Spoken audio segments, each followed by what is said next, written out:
하나님 말씀 보겠습니다. 하나님 말씀은 요한복음 8장 32절에서 36절까지 보도록 하겠습니다. 제가 가지고 있는 성경으로는 신약성경 159페이지쯤 됩니다. 우리 교독하도록 하겠습니다. 진리를 알지니 진리가 너희를 자유롭게 하리라.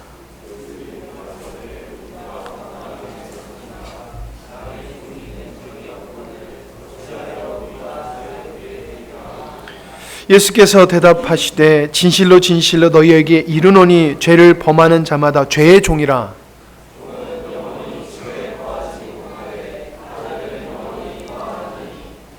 같이 읽겠습니다. 그러므로 아들이 너희를 자유롭게 하면 너희가 참으로 자유로우리라. 아멘. 오늘 말씀의 제목은 자유하리라. 자유하리라. 아니면 치유받자. 같은 의미로 여러분이 말씀을 들으셨으면 좋겠어요. 의사가 환자들이 왔을 때에 그 증세를 보고서 원인을 찾지요. 이제 전혀 상관없는 약을 투여하는 의사는 없을 것입니다. 목회자가 설교를 할 때는 그와 비슷해요. 우리 성도들의 영적인 상태를 보면서 보다 더 건강하고 성숙한 신앙, 하나님과 친밀해지고 하나님의 큰 은혜를 입고 또 귀한 사명을 감당할 수 있는 하나님이 원하시는 그 믿음의 자녀로 이제 성장할 수 있도록 늘 그걸 바라보고 그런 상태에서 관찰하면서 기도하면서 말씀을 전하게 됩니다. 요즘 계속해서 제가 여러분에게 드리는 말씀 중에 하나가 뭐냐 하면은 하나님을 믿는다, 예수님을 믿는다, 이것 가지고 우리가 삶 속에서 승리하는 생활은 할 수 없는 거다라고 하는 말씀을 종종 드리고 있어요. 왜냐하면 그게 보이거든요. 내 자신에게서도 그게 보이고 내 주변의 사람들, 여러분의 사람들 이렇게 보면은 하나님을 사랑하는 건 맞는데, 하나님을 믿는 거, 예수님을 믿는 건 맞는데, 그런데 치유되지 못한 부분이 있다. 자유하지 못하고 묶인 부분이 있다. 이것은 우리가 살아오면서 나도 모르게 형성된 굴레와 같은 것이고, 멍에와 같이 굴레와 같은 것이 되었고, 또 사단은 그런 걸 가지고 우리의 생각과 우리의 의식을 잘못되게 해가지고 우리의 삶을 묶어버려서 하나님의 말씀이 들어오지 못하는 이 길가 밭과 같은 자로 만드는구나. 그래서 이걸 보면서 우리는 하나님의 은혜는 무한한데 이런 우리의 내면의 이런 부분을 우리가 치유받지 못하고 자유하지 못함으로 말미암아 영적인 손해를 보는구나, 이런 것들이 보여지고 느껴지기 때문에 오늘도 이 말씀을 여러분에게 드리는 겁니다. 늘 드리지만은 복음은 율법으로부터의 자유, 죄의 권세로부터의 자유, 형벌로부터의 자유, 세상으로부터의 자유, 우리의 자아로부터의 자유케 하는 능력이 복음 안에 있다라고 하는 말씀을 계속 드리고 있습니다. 여러분이 이러한 부분에서 어떤 부분에선 자유함을 누리지만은 어떤 부분에서는 묶여있는 상태가 있는 것을 여러분이 스스로 발견할 수 있었을 것입니다. 그래서 우리는 지속적으로 우리가 주님을 사랑하고 말씀 가운데 성령의 인도함 속에 새 생명으로 살아가는 삶을 통하여 이 자유의 범위가 넓어져야 된다는 거예요. 어떠한 부분에만 내가 자유함을 얻는 것으로 만족하면 안 되는 거지요. 예를 들어서 죄의 형벌로부터 우리가 자유함을 얻는다, 사단의 권세로부터 우리는 자유할 수 있는 하나님의 자녀가 되었다, 그런 데만 우리가 만족해서는 안 된다는 거지요. 세상의 미혹으로부터 자유, 우리의 자아로부터 자유, 이런 것들을 이 자유의 폭이 넓어져야 되는 거예요. 그런데 우리가 인식하지 못하는 것이 있는데 그것을 우리는 스스로는 모른다는 거예요. 환자가 내가 무엇이 잘못됐는지 이걸 인식하지 못하듯이 우리는 그냥 늘상 생활을 하다 보니까는 그냥 이게 자연스럽고 습관화가 되고 관습이 되고 이러다 보니까는 이게 잘못된 것이다. 이것 때문에 내 신앙의 발목이 잡혀서 전진하지 못하고 하나님의 은혜를 누리지 못한다. 이걸 인식을 못한다라고 하는 것입니다. 그래서 그냥 순응하고 반응하고 순응하는 이런 모습으로 살아가지요. 우리가 살아가면서 경험하게 되어지는, 성장하면서 경험하게 되어지는, 특별히 어렸을 때에 경험되어지는 것은 우리의 정체성을 형성하는데, 자아를 어떻게 인식하느냐 하는 데 있어서 결정적인 역할을 합니다. 내 자신을 어떻게 인식하느냐, 혹은 주변의 사람을 어떻게 인식하느냐, 자기가 기준이 되어서 판단하고 이렇게 인식을 한다라고 하는 것입니다. 트라우마라고 하는 거 우리는 알고 있지요. 어떤 크나큰 충격된 사건이 나의 인생에서 떠나질 않는 거예요. 그래서 그와 비슷한 상황만 발생한다 할지라도 두려워하는 거지요. 어렸을 때 깜깜한 데서 무서워서 밤새도록 떨었던 경험이 있는 사람은 장성에서도 어두움을 무서워하고, 그리고 불을 켜놓고 잠을 자야지 불을 끄고는 잠을 못 자는 이런 현상. 이건 죄의 문제가 아니거든요. 심리적인 문제란 말이죠. 이런 것들도 우리가 치유를 받고 자유해야 된다라고 하는 거예요. 우리 사촌 형님하고 이렇게 얘기하면은 이분이 늘 하는 얘기가, 나는 하나님 아버지 그러면은 이게 감동이 안 된다는 거예요. 왜냐하면 우리 아버지가 밥 먹다가도 그냥 귀퉁이를 때리고 막 이래가지고 그냥 아버지하고 밥 먹는 자체도 두렵고 아주 싫었다는 거지요. 근데 그 아버지가 나를 사랑하는 건 분명했는데, 그 아버지가 나를 사랑하는 방법이 그때 정서, 그때 문화 속에서 했기 때문에 어린 자기로서는 그거를 감당하기가 참 어려웠다. 이제 그 하나님 아버지 소리만 나면 우리 아버지 밥 먹다가 얻어 터진, 이게 계속 생각이 나가지고 감동이 안 온다는 거예요. 하나님 아버지 하면 따뜻한 감정이 안 오고 뭔가 이렇게 불편한 이런 감정이 생긴다. 그런 고백을 해요. 근데 나는 우리 아버지 생각을 하면은, 제가 어렸을 때 학질을 많이 앓았거든요. 이렇게 더울 때도 학질이 걸리면 그냥 추워가지고 달달달달 떨고, 두꺼운 옷을 입고 햇빛에 앉아가지고 달달달달 떨고, 그런 병을 아주 자주 앓았어요. 그러면은 아침에 저를 데리고 이 침 맞으러 이렇게 가요. 그러면 숲길을 헤쳐가지고 뭐 한 4km 정도 될까 거기를 가가지고 침을 맞고 오고 그랬던 이 기억이, 저는 다른 것보다 그게 굉장히, 아버지 하면 그 생각이 나요. 아버지 하면 그 생각이.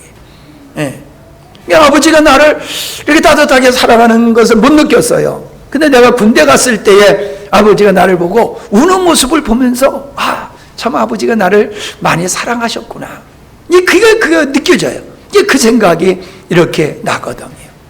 늘 얘기하지만 지난번 사모님이, 우리 집사님들이 냉국인가 그 국을 끓이다가 신거를 많이 넣어가지고 그냥 깜짝 놀라면서 이 목사님 못 잡수시겠다고 그러면서 놀랬다고 그러는데, 그랬더니 또 잘 먹었어요.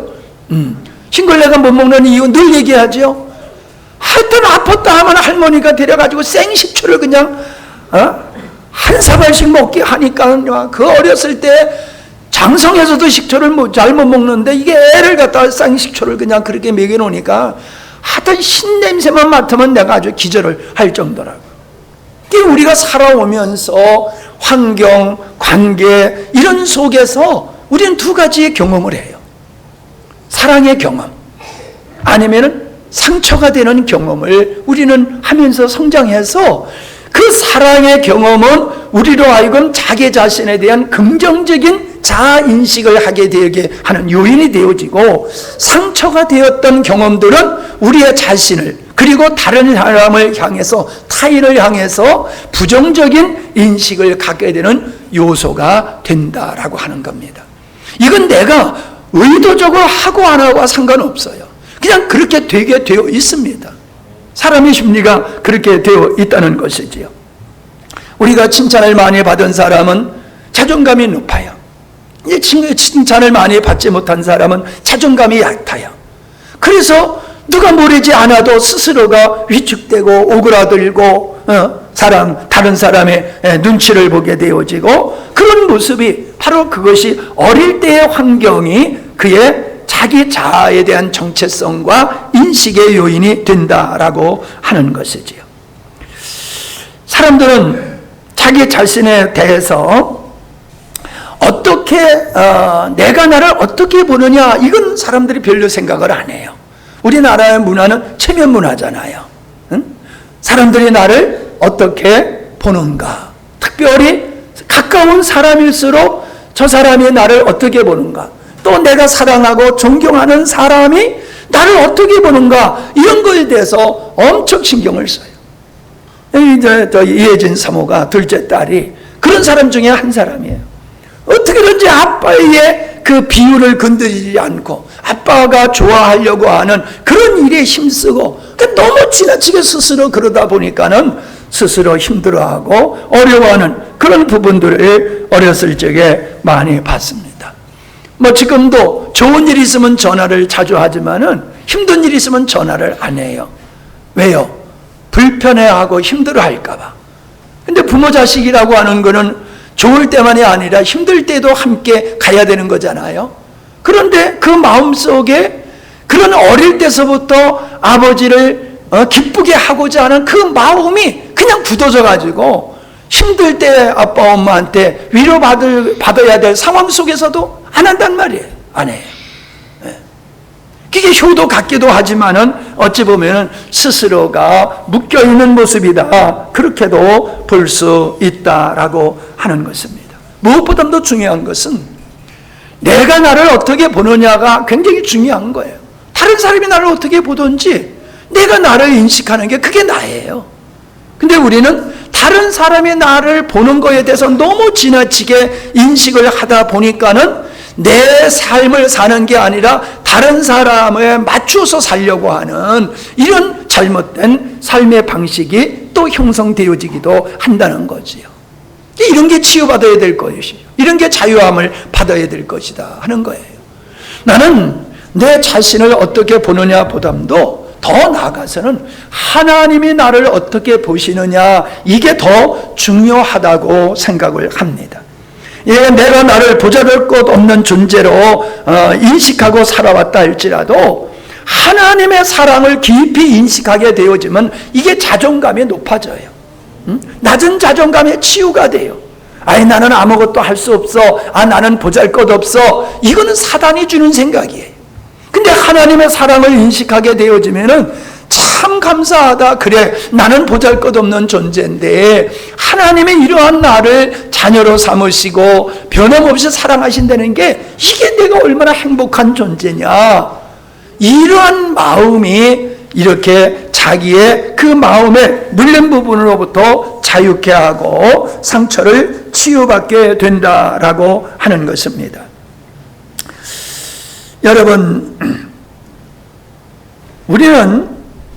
우리를 내 자신을 어떻게 인식하느냐에 따라서 살아가요.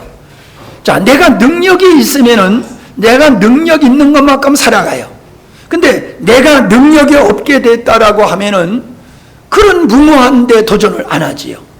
경제적으로나 뭐 어떤 일이든가 내 능력, 내 실력, 그만큼 사람은 살아가게 되어 있는 거거든요. 그러니까 예를 들어서 여러분, 제가 이 고고공포증이 있잖아요. 근데 이 길에다가 마당에다 손을 요만큼 한 30cm 거놓고 글로 걸어가라고 그러면은 눈 감고도 갈 수 있을 거예요. 근데 100m 위에다가, 100m는 그만두고 10m 위에다가 똑같은 넓이의 빔을 놓고 거기 걸어가라고 그러면요, 후들거려서 못 간다고요. 왜 그래요? 자신감이 없는 거거든요. 떨어지면은 죽는다라고 하는 그 공포감 속에 현기증이 나가지고 갈 수가 없거든요. 그게 뭐가 중요합니까? 나를 어떻게 인식하느냐, 이게 중요해요. 나를 어떻게 인식하느냐. 그러니까 자기를 지나치게 과대평가하는 사람을 가리켜서 하늘강아지 범 무서운 줄 모른다 하는 말을 하는 거예요. 자기를 과대평가하는 거예요. 근데 어떤 사람은 자기 자신을 실제보다 더 낮게 평가하게 되어지는 거지요. 왜 그래요? 경험을 통해서 그렇게 되는 거예요. 내가 다른 사람들한테 부정적인 소리를 들었을 때에 나도 모르게 그 부정적인 소리가 싫음에도 불구하고 나도 모르게 나를 그렇게 인식을 하게 되어 있는 겁니다. 니까짓 게 뭐도 할 수 있어? 너는 아무것도 할 수 없어. 이런 소리를 늘 들은 사람은 그렇게 자기 자신에 대해서 신뢰를 못하는 거예요. 아, 나는 보잘것없는 사람이구나.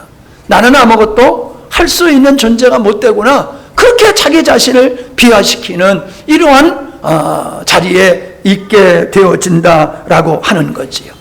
그래서 우리는 정확하게 나를 알고 나의 부족함과 나의 단점을 알고, 그러나 여기 알파 되시는 하나님이 하시기 때문에 나는 주 안에서 모든 것을 할 수 있다라고 하는, 내게 능력 주시는 자 안에서 나는 아무것도 아니지만은 주님 안에 있을 때에 나는 무한한 가능성이 있는 존재라고 하는 자기 인식이 우리가 세상을 정복할 수 있는 믿음과 용기를 갖게 된다라고 하는 것입니다. 여러분들이 다 그렇게 되기를 바랍니다. 저와 여러분은 인간적으로 보면은 흠이 많아요. 부족함이 많아요. 그러나 그 부족함이 있음에도 하나님이 나와 함께 하신다라고 하면은, 내가 주님의 등에 업혀서 간다라고 하면은 우리를 능히 대할 자가 없다라고 하는 것입니다. 우리가 실패했던 환경은 지나간 사건이에요.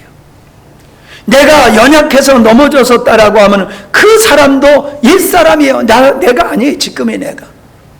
근데 우리는 지나간 실패, 지나간 넘어짐의 내 연약한 모습을 보면서 오늘을 동일하게 그 환경으로, 그 실패했던 그때의 모습이 지금의 자기 모습으로 인식하다 보니까 환경이 바뀌고 내 자신이 엄청나게 변화되었음에도 불구하고 여전히 지난날 환경 속에서 그 연약한, 유약한 그 모습으로 현대를 살게 되어지면은 그것이 인생의 실패의 요소가 되는 것이다 라고 하는 겁니다. 그러니까 은혜를 입었다라고 하면은 인식의 전환이 되는 거예요. 어떤 인식? 자기 자신에 대한 인식의 전환이에요. 누가 나를 보고 뭐라 그러든지, 내가 하나님 앞에서야 내가 얼마나 소중한 존재냐라고 하는 자기 인식의 전환이 삶을 바꾸는 요소가 된다라고 하는 것입니다. 시편 116편 3절 우리가 잘 인용했던 말씀입니다. 땅에 있는 성도는 존귀한 자니 나의 모든 즐거움이 저에게 있도다. 여러분, 우리의 즐거움이 자녀에게 있어요. 우리의 즐거움이 자녀에게 있어요. 근데 여러분, 우리가 자녀가 잘할 때만 사랑합니까? 못한다 할지라도 그를 버리지 않지 않습니까? 왜? 자녀이며 사랑의 대상이기 때문에 난리 법석을 떨어도 변함없이 그 자녀를 사랑하고 귀하게 여기는 것은 변함이 없잖아요. 하나님은 우리를 존귀한 자로 본다는 거예요. 왜? 당신의 자녀가 되었기 때문에. 여러분, 하나님은 우리를 보고 즐거워하신다는 거예요. 오늘 예배드리는 여러분을 보시고 하나님은 즐거워하시는 거예요. 아, 이 자녀들이 나를 사랑하고 있구나. 나를 기뻐하고 있구나. 나를 즐거워하고 있구나. 그러니까 물놀이 안 가고 지리산 등산 안 가고 이렇게 와서 예배드리고 있구나. 그 좋은 일, 재미있는 일 다 뒤로 하고 이렇게 예배에 나와서 나를 찬양하고 있구나. 하나님이 우리를 보고 즐거워하시는 거예요. 우리가 한 주간 여러분 승리만 하고 살아옵니까? 우리가 승리도 했지만 실패한 것도 있잖아요. 근데 하나님은 우리의 실패는 주의 사랑으로 덮으시고 보혈로 덮으시고 우리가 주님을 향하여 열심히 살아온 그 부분들을 귀하게 여기시고 우리를 보고 즐거워하신단 말이에요. 옆에 분한테 한번 합시다. 하나님은 당신을 즐거워하십니다. 이럴 때 혼자 앉아있는 사람은 썰렁하지, 그지? 예. 누가 옆에 있어야죠. 이거 하기가 좋은데 말이야. 예. 이래야 오늘도 혼자 있어가지고 아우가 없어가지고 대상이 없어져서 여러분 이 확신이 있어야 돼요. 예? 하나님은 나를 사랑하신다. 어떤 경우에도 나를 무조건적으로 하나님의 은혜로 구원하셨던 것과 같이 구원받은 나는 하나님이 어떤 경우에도 버리지 아니하시고 나를 사랑하신다라고 하는 이 믿음이 우리 자아에 대한 인식을 긍정적으로 인식을 하고 자신 있게 인생을 살아갈 수 있는 동력이 되어지는 줄로 믿습니다. 나 자신만 그렇게 생각하지 말고 나를 하나님이 그렇게 받아주고 나를 그렇게 사랑하시듯이 하나님은 주변에 있는 사람도 그렇게 하시는 줄로 믿습니다. 하나님은 당신을 즐거워하십니다. 다시 한번 시작. 여러분 그 믿음을 가지고 사세요. 그게 능력이에요. 뭐 은사 받아서 능력이 아니에요. 은사가 능력이 아니에요. 믿음으로 자기를 어떻게 인식하느냐 그거예요. 우리가 늘 사용하는 말씀입니다마는 로마서 8장의 말씀이 뭡니까? 우리가 하나님의 자녀가 되었다. 그래서 우리는 하나님을 아버지라 부르는 자가 되었다. 하나님을 아버지라 부르는 자는 누구도 그를 대적할 수 없고 누구도 그를 송사할 수 없고 누구도 그를 정죄할 수 없고 하나님의 사랑에서 끊을 수 없다. 그래서 결과는 어떻다는 거예요? 넉넉히 이기리라 그 말씀을 하잖아요. 근데 이 말씀을 들으면서 뭐가 그래? 내 생활 속에 보면 너무나 힘들고 어려운 상황이 있는데 하나님은 지켜만 보고 계시잖아. 나를 사랑하신다라고 하면은 왜 이런 상황을 지켜만 보시는 거야? 이렇게 얘기를 할 수가 있어요. 그런데요, 이 말씀은 육적인 상태를 얘기하고 있는 게 아니에요. 영적인 상태예요. 마귀가 우리를 정죄하지 못한다는 거예요. 마귀가 우리를 죄인이라고 송사하지 못한다는 거예요. 마귀가 우리를 하나님의 사랑에서 끊을 수 없다는 거예요. 우리는 넉넉히 이 마귀의 참소와 회방으로부터 이길 수 있다는 이 말씀을 하고 있는 겁니다. 그런데요, 중요한 것은 하나님과 우리와의 영적인 관계가 이렇게 탄탄하게 되어지면 육적인 데서도 동일하게 나타나는 줄로 믿습니다. 우리의 실패는 환경의 실패가 아니라 마음의 실패거든요. 마음의 실패. 그렇기 때문에 영적으로 우리가 하나님 앞에서 당당하게 살아가게 될 때에 우리의 인생도 그렇게 당당한 모습으로 살아갈 수가 있다라고 하는 것입니다. 지난번에도 기회 있을 때마다 말씀을 드리지만은 실패는 실패함으로 그게 실패가 아니에요.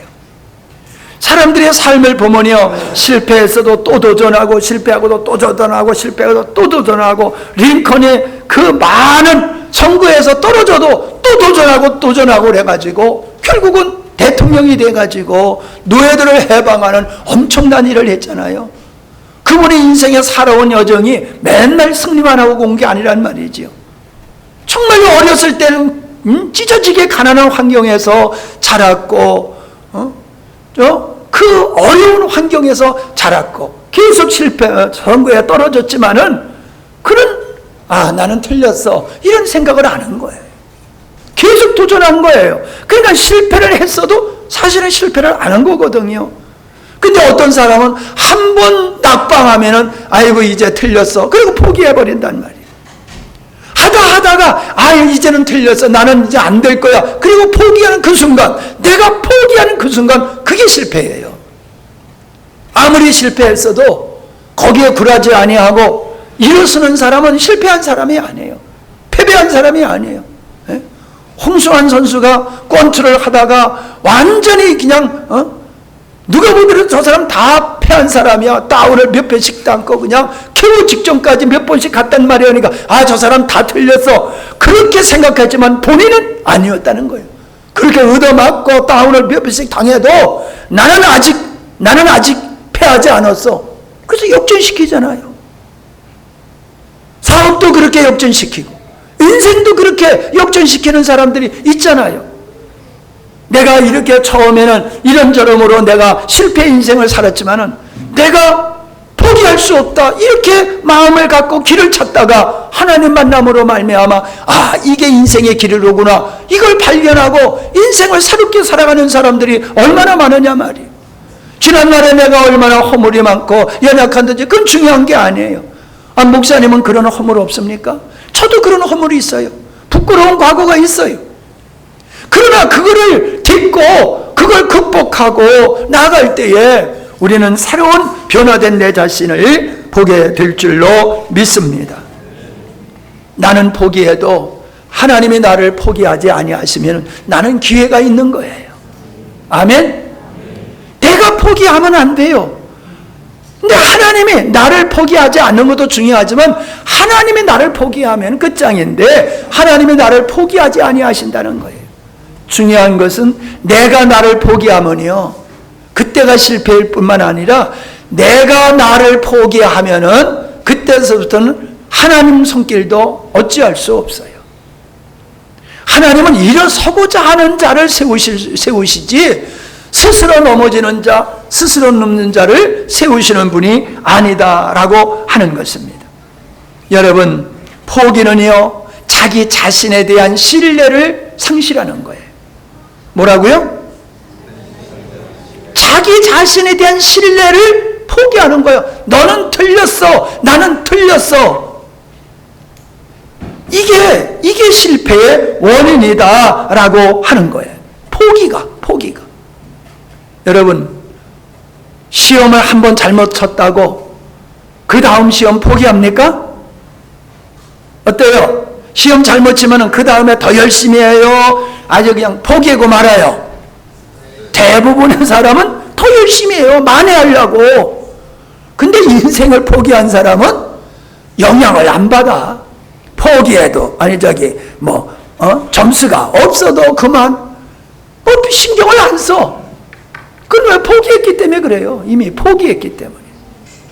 그러나 포기하지 않은 사람은 만회하려고 더 열심을 낸단 말이에요. 우리가 인생을 살아갈 때에 내가 나를 포기해버리면 누구도 나를 구원해 줄 수가 없어요. 하나님도 그런 사람은 어찌할 수 없어요. 자신의 연약함을 보고 포기하지 마세요. 이게 율법주의자예요. 율법주의자는 자기를 보고 용기를 삼고 자기를 보고 포기하고 그러는 거예요. 복음적인 사람은 자기를 보지 아니하고 주님을 바라보시는 줄로 믿습니다. 그렇게 나가는 거예요.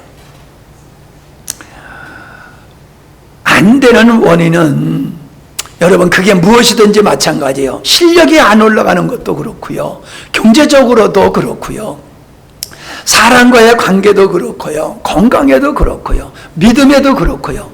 뭐가 안 되고 발전이 되지 않는 것은 환경에도 이유가 있지만은 보다 더 큰 이유는 자기 자신에게 있어요. 자기 자신에게. 그 은혜가 은혜되지 못하도록 하는 요소가 우리에게 있다고요. 근데 대부분의 사람은 자신에게서 그 이유를 찾으려고 들지 아니하고 환경과 타인에게서 그 이유를 찾으려고 드는 거예요. 그러니까 그 이유가 내게 있다고 하면 변명을 하게 되어지고, 그 이유를 다른 사람 환경에 있다고 이렇게 주장하는 게 그게 변명이 되어지는 거고 그렇거든요. 여러분, 어떤 경우에도 다시 말씀드려요, 경제나 건강이나 믿음이나 사람의 관계나 모든 부분에서 문제가 발생하면은 내게서부터 찾으시기를 바랍니다. 내게 무슨 문제가 있는가? 환경에도 있어요. 타인에게도 이유가 있어요. 근데 그건 내가 어떻게 할 수 없는 거예요. 그거는. 이번에 태풍이 잘 지나가서 얼마나 감사합니까? 나 집사님 오늘 은혜롭게 기도하기 힘있게 아주 그냥 어디 계셔? 할렐루야야. 아주 힘있게 능력있게 기도하시더라고. 그런데 여러분, 환경을 바꿀 수는 없는 거예요. 환경을. 나를 바꿀 수 있어요. 태풍이 오는 걸 어떻게 바꿉니까? 막을 수 없잖아요. 근데 태풍을 대비는 할 수 있단 말이에요. 태풍을 대비는 할 수 있단 말이에요. 그래서 아주 그냥 전 국민이 철저하게 대비를 했는데, 대비한 것보다도 더 오게 되어지면 감당 안 되는 거지요. 그러나 대비해서 그걸 모면할 수가 있듯이 우리가 경제적인 문제, 건강의 문제, 모든 문제에 있어서 내가 변화되어짐으로 말미암아 해결할 수 있는 부분이 상당히 많아요. 환경보다도. 근데 내가 변화되어야 되는데도 불구하고 나의 변화를 추구하지 아니한다라고 하면은 조그마한 환경 속에서도 우리는 넘어질 수밖에, 실패할 수밖에 없다라고 하는 겁니다. 잘 기억하십시오, 여러분.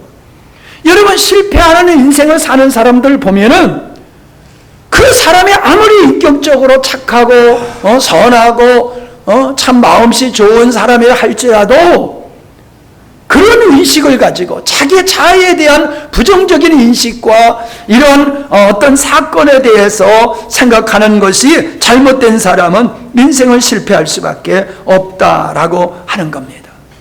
인생의 실패의 요인은 환경에 있는 게 아니에요. 자기 내면에 있어요. 이건 제가 처음 얘기하는 게 아니지요. 예. 우리는 영적인 부분에만 승리한다고 해서 우리의 삶 전체가 승리하는 삶이 될 수가 있는 게 아니에요. 우리가 경제가 튼튼해도 건강에 실패하면은 이게 안 되지요. 인격적으로는 성공하고 믿음으로는 성공하는데 경제적으로 성공하지 못하면 또 그것도 균형 있는 삶이 될 수가 없습니다. 우리의 삶 속에 아주 기본적인 요소가 있어요. 예? 건강이 있어야 돼요. 의식주 문제가 해결돼야지 돼요. 사랑하는 사람이 있어야 돼요. 믿음의 능력이 있어야 돼요.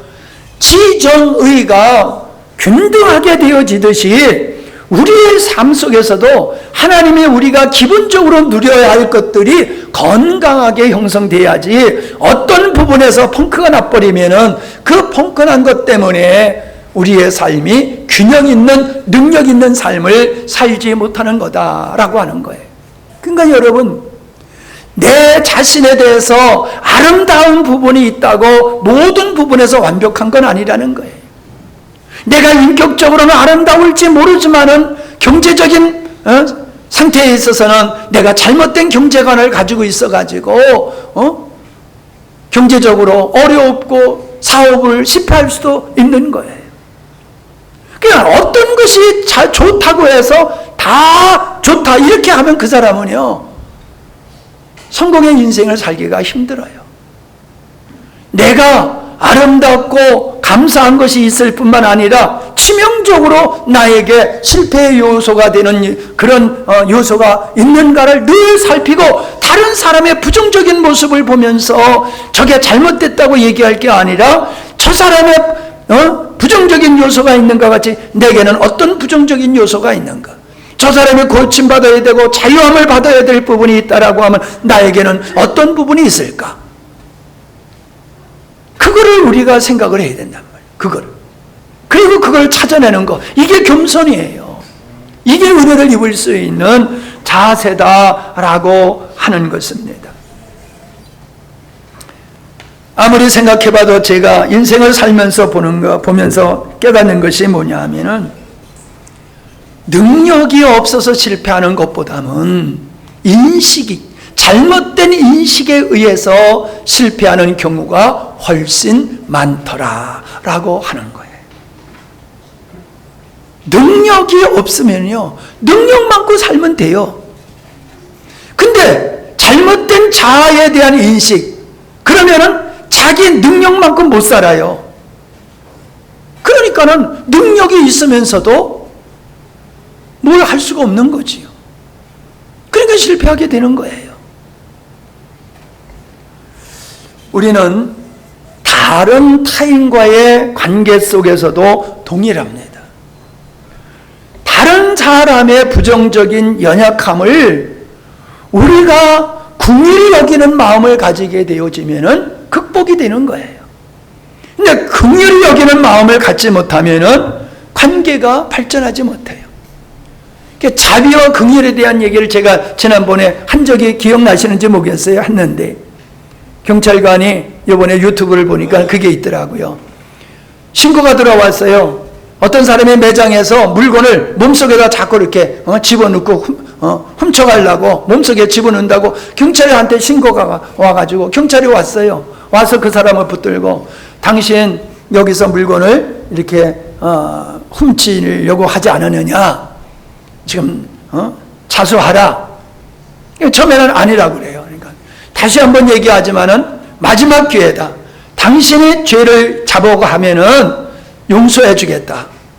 그러나 당신이 자백하지 아니하면은 당신을 이제 처벌하겠다라고 얘기를 하니까는 그분이 몸속에 감추었던 물건을 끌어내놓더라고요.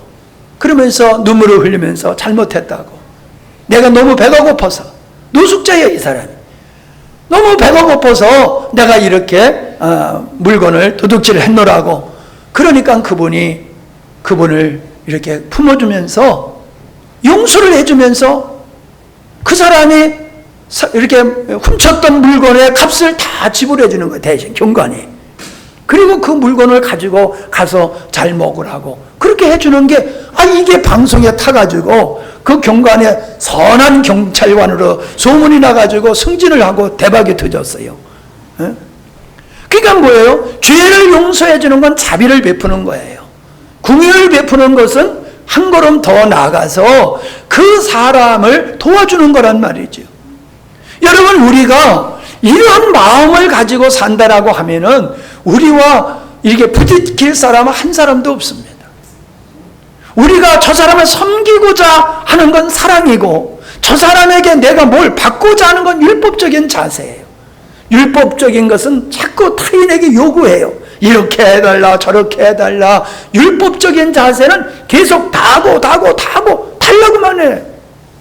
이게 성인의 어린이에요.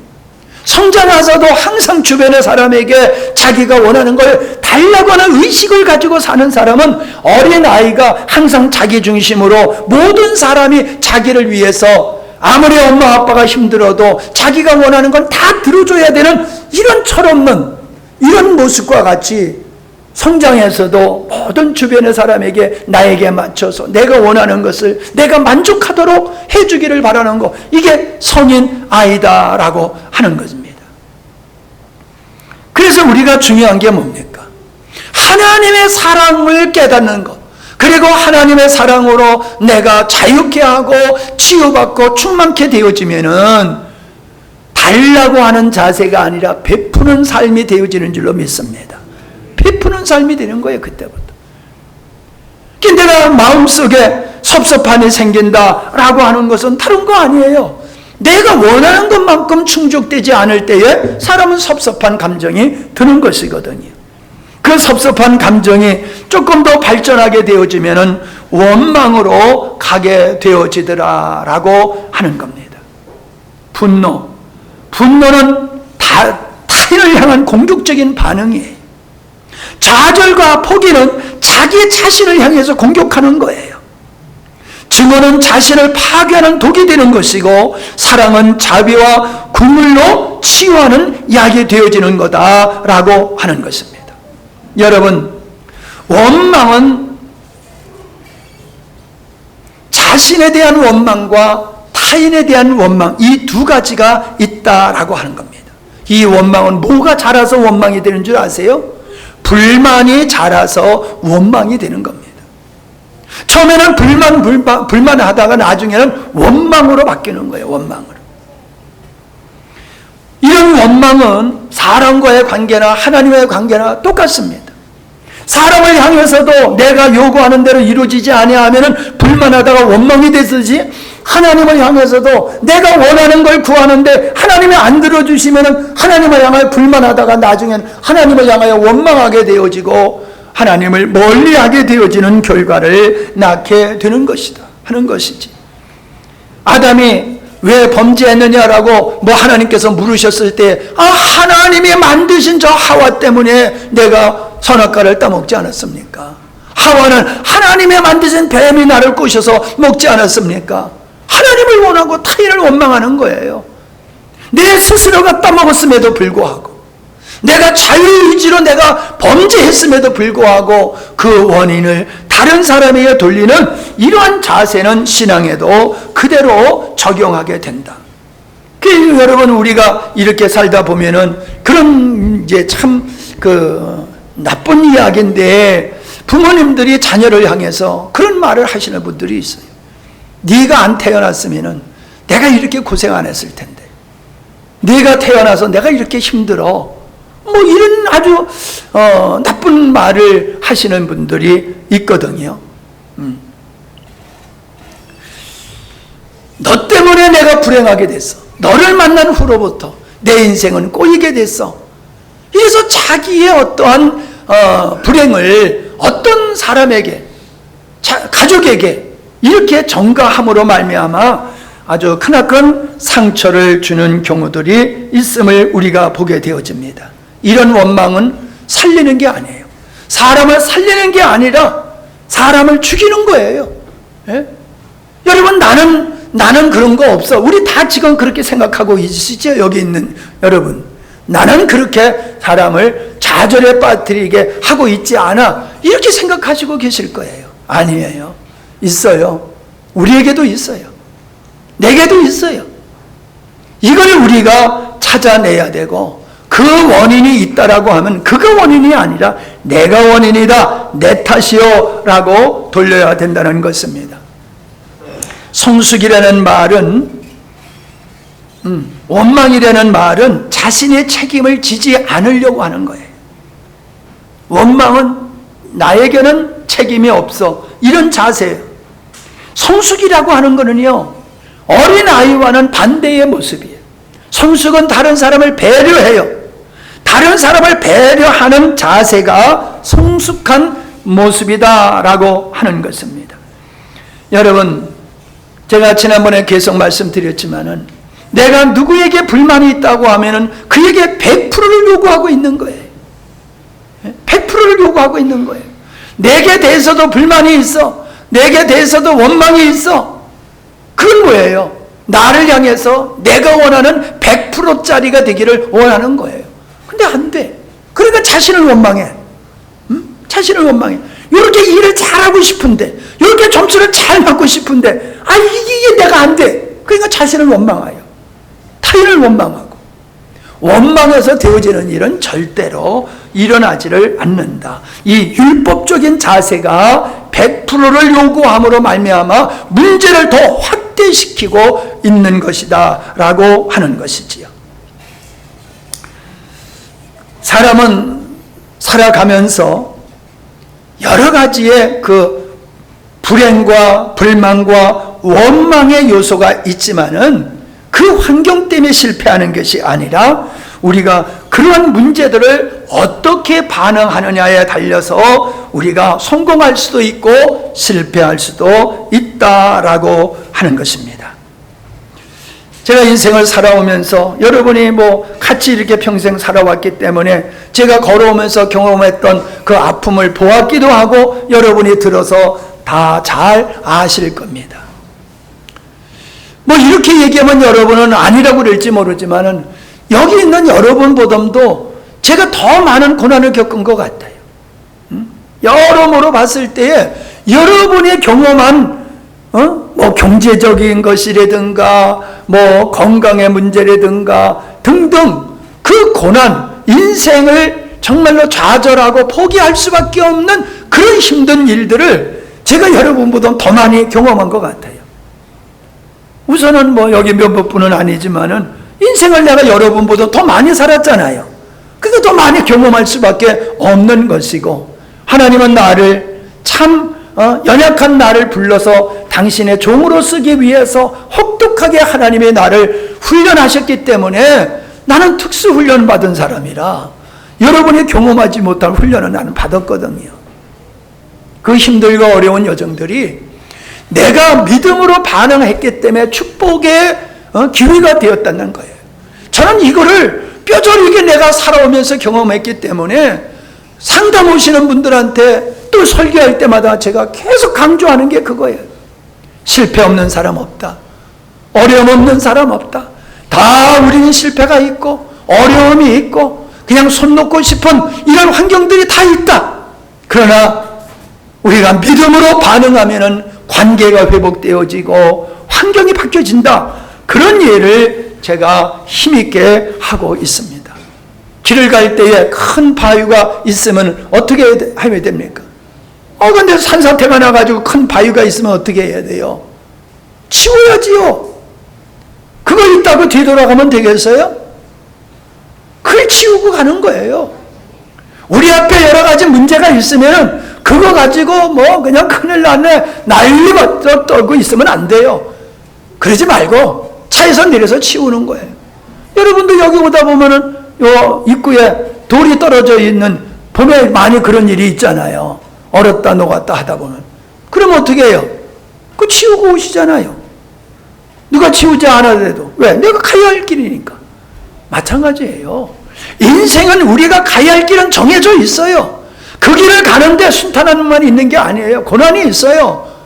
그럼 치우고 가는 거예요. 뚫고 가는 거예요. 아멘. 치우고 갑시다. 옆에 사람한테 치우고 갑시다. 네. 치우고 가는 거예요. 네. 부셔도 그냥 부시고 가는 거예요. 여러분, 물방울이 힘이 없어도 물방울이 바위를 파잖아요. 예? 어떤 사람은 뭐 돌아가는, 동네에서 돌아가는 길이니까 그냥 평생 그냥 꽃갱이만 가지고, 한 산을 그냥 뚫어가지고 터널을 내기도 하고, 길을 내기도 하고, 대한민국에는 그런 사람 없는데 중국에는 좀 그런 사람이 있더라고요. 별난 사람. 우리가 환경이 문제가 아니라 목적의식이 부족해서 그런 거예요. 응? 목적의식이 있으면요, 어떻게든지 그거를 돌파하려고 하는 의지가 작동하는 거예요. 그리고 감당해요. 근데 목표의식이 명확하지 않은 사람은 에이 그만둘래 하고 중간에 포기해요. 중간에 포기해요. 여러분, 저를 보세요. 능력의 문제가 아니라 인식의 문제라고 그랬어요. 우리 앞에 문제 없는 사람 없어요. 그러나 우리가 가야 할 길에 대한 목표, 하나님의 창조의 의도, 오늘 이 시대에 하나님께서 나에게 주신 사명을 감당하기 위해서는 내가 공부를 해야 돼. 내가 실력이 있어야 돼. 내가 돈을 벌어야 돼. 그러면요, 어떤 난관이 있어도 하는 거예요. 요즘 일이 더운데 얼마나 힘듭니까? 내가 김 집사님 보고 요즘 일하는데 얼마나 힘드냐 하니까 지붕 씌우는데 신발이 녹을 정도로 뜨겁다는 거예요. 사람이 튀겨질 정도로. 그래도 한대. 그래서 왜 그렇게 하냐니까는 기한이 있어가지고 맞춰야 되니까. 그렇게 힘든데도 신발이 녹을 정도로 뜨거운데도 지붕 위에 올라가서 일을 한다. 그 얘기를 하더라고요. 그런 거예요, 여러분. 목표의식이 있으면 잠 안 자고 해요. 목표의식이 있으면 위험이 있어도 그거를 감내하고 나가게 돼 있어요. 왜 학생들이 코피 흘리면서 공부를 해요? 목표의식이 있기 때문에, 목적이 있기 때문에 그걸 감당하기 위해서 코피 흘리면서 하는 거예요. 목표의식이 없는 사람은 그냥 조금만 힘들어도 쉬고, 그냥 피곤하면 쉬고, 재미없어도 쉬고, 쉴 수 있는 이유는 얼마든지 있어. 근데요, 목표의식이 분명한 사람은 일해야 될 이유만 있어요. 안 할 이유는 없어. 해야 될 이유만 있고 해내는 거예요. 하다가 쓰러져도. 하다가 쓰러져도. 하다가 쓰러지세요. 예? 쓰러져 보셨어? 우리 학생도 코피 흘려본 적 있어? 공부하면서? 응? 코피 흘려보세요. 코피. 예, 내가 코피 흘리고 오면 내가 상 줄게. 코피 흘리고 해보세요. 안 될 일이 없어요. 안 될 일이 없어요. 대충 하니까는, 쉽게 포기하니까 이게 안 되는 거예요. 우리는 인생을 살아가면서 포기할 수 없는 일들이 있어요. 아멘? 포기할 수 없는 일들이 있어요. 포기해서는 안 돼. 근데 그걸 포기해버리면 자기가 자기 인생을 끝장내는 거예요. 포기하지 아니하면요, 반드시 길이 열리고 역사가 일어납니다. 예? 그런 얘기 있잖아요. 소설을 써가지고 아무리 출판사를 찾아다녀도 출판해 주려고 하는 사람이 없어서 포기할까 하다가 한 군데 더 박았더니 거기서 해준 게 그게 어떤 그 아주 유명한 건데, 그런 얘기가 있잖아요. 알아보는 사람이 있단 말이에요. 다 못 알아봐. 근데 알아보는 사람이 있어. 제가 복음을 전하는 것도 그래요. 어떤 때 복음을 참 신나게 전하다가 낙심하고 실망할 때가 있어요. 이렇게 전해도 못 알아듣는 거, 내가 이걸 계속 해야 되는 거야, 말아야 되는 거야, 이런 생각이 들 때가 있어요. 그러나 99명이 못 알아들어도 한 명이 알아듣는 사람이 있으면은 그 한 사람을 위해서 해야 된다. 제가 카톡에 올리는 게 아니고 우리가 올리는 거 어디야? 올리는 거 유튜브가 아니고 우리 밴드가 생각이 안 나. 이게 참 사람 이럴 때 환장한다니까. 밴드에 올려서 이제 사모님이 읽은 거 옆에서 이렇게 보면, 이제 들을 때 이렇게 보면은 몇 사람이 안 들었어. 그러면 내 자존심이 확 상하는 거야. 에이, 듣지도 않은데 그 뭐하러 올려? 에? 쪽팔리게. 다른 사람이 보면은 이게 몇 사람이 안 봤네. 그러면 아예 들어보려고 들지도 않아. 댓글이 많으면 사람이 여기 뭐가 있나 보다 하고 들여다보는 거와 같이 많은 사람이 보면은 여기 뭐가 있구나 그러고 본단 말이에요. 근데 그냥 대사람밖에 안 바라면 에이 시시하구나. 이게 안 볼 거란 말이에요. 그러니까 내가 인간적으로는 에이 그만둘까 보다 이런 생각이 들어요. 근데 누가 얘기를 하기를, 목사님 제가요 목사님 설교를 들으면서 얼마나 은혜를 받는지 몰라요. 그러니 그런 얘기를 들으면요, 야, 이 한 사람을 위해서라도 이걸 계속 올려야 되겠구나. 할렐루야. 그런 이유가 오는 거예요. 많은 사람이 안 들어도 귀 있는 자가 들을 때에는 우리가 그 일을 해야 되는 것이거든요. 그러니까 우리가 해야 될 일을 포기하면 안 돼요. 해야 할 일은 끝까지 해야 될 줄로 믿습니다. 근데 이번에는 몇십 명씩, 50명 이상 80명씩 이렇게 들었더라고요. 그러니까 내가 기분이 좋아지면서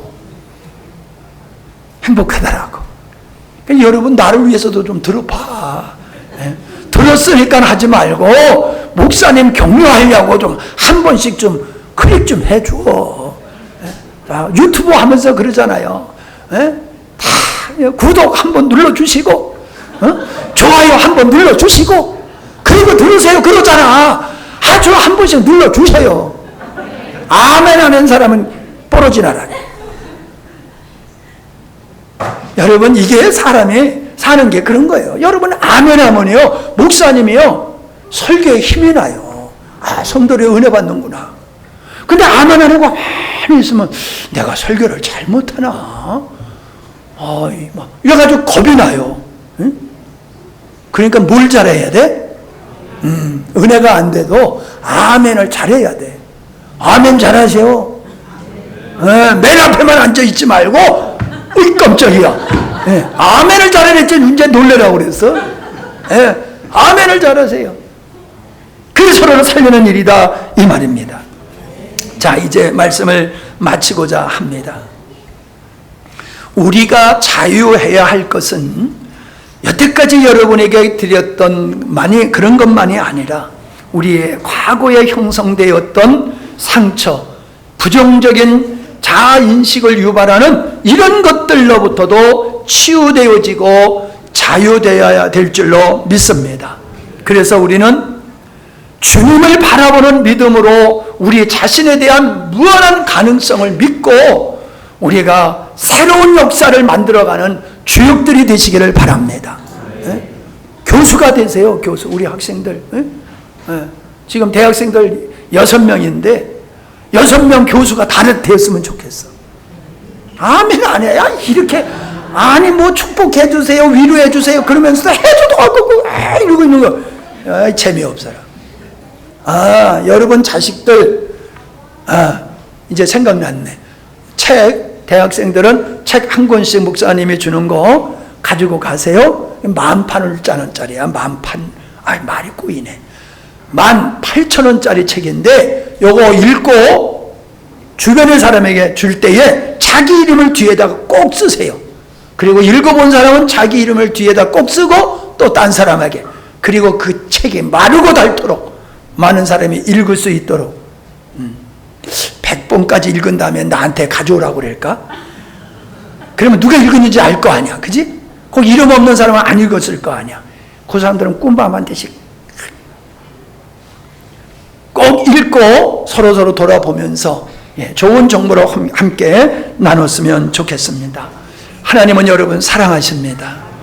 하나님은 여러분이 정말로 능력 있는 믿음의 생활을 하기를 원하십니다.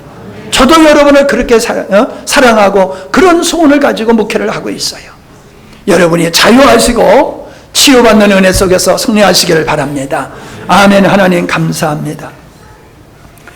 우리를 사랑하시는 하나님의 사랑을 우리가 바르게 잘 알기를 원합니다. 깨닫기를 원합니다. 그래서 과거에 묶이지 않게 하여 주시옵시고 미래를 향하여 예배하시고 나가시는 주님을 바라보면서 멋지게 승리하는 하나님의 자녀들이 되게 주시옵소서. 그래서 우리 젊은이들은, 학생들은 이 나라와 민족을 위하는 하나님의 일꾼들로 서지게 하여 주시옵시고 우리 어른들은 자녀들에게, 젊은이들에게 참으로 좋은 인생과 믿음에 보내되는 멋진 인생들을 살아가게 해주시고 하나님이 원하시는 영광스러운 길을 세워나가는 우리 모두가 되게 하여 주시옵소서. 예수님의 이름으로 기도하옵나이다. 아멘.